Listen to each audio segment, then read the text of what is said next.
অযোগ্য শিক্ষকদের নিয়ে গ্রামের অভিভাবকদের অভিযোগের হট্টগোল বেঁধে গেল। মাস্টারকে নিয়ে অশ্লীল ভাষায় কথাও বলতে লাগলো। তখন আমি এসে বললাম, থামুন আপনারা, জানেন একটা স্কুল মাস্টারের একটা মান সম্মান আছে, তাকে এইভাবে অশ্লীল ভাষায় কথা বলবেন না, দেখছি কি করা যায়। তখন আমি একটা স্কুল মাস্টারকে ডেকে বললাম, মাস্টার বাবু, বলতে পারবেন শ্রীমতী ইন্দিরা গান্ধী ভারতের প্রধানমন্ত্রী ছিলেন, শ্রীমান মনমোহন সিংজি ভারতের প্রধানমন্ত্রী ছিলেন, তাহলে এই দুইজনের মাঝে বুদ্ধিমান ব্যক্তিকে? মাস্টারমশাই ঝট করে বলে দিলেন, কেন জানেন না ইন্দিরা গান্ধী?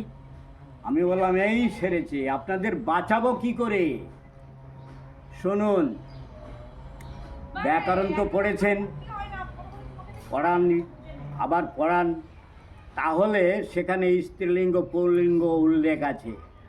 একটা স্ত্রীলিঙ্গ শ্রীমতী ইন্দিরা গান্ধী, আর পুংলিঙ্গ শ্রীমান মনমোহন সিংজি।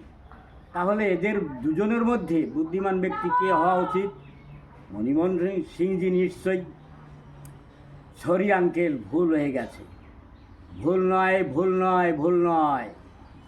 ওই বাংলা দাদায় ডুবে গিয়ে গোলক ধাঁধার ঘোল খেয়ে আপনারা বুদ্ধ হয়ে গেছেন, বুদ্ধ। শুনুন, রাত্রি অধ্যয়ন করবেন, তারপরের দিন ছেলে মেয়েদের পড়াবেন, তাহলে আর ভুল হবে না। জীবনের মূল্যবান সময়টুকু অলসতায় কাটিয়ে দিয়ে ওই ছাত্রছাত্রীর জীবনের 12টা বাজাবেন না। মনে রাখবেন, শিক্ষাই দেশের মেরুদণ্ড, কথাটা যেন মাথায় থাকে।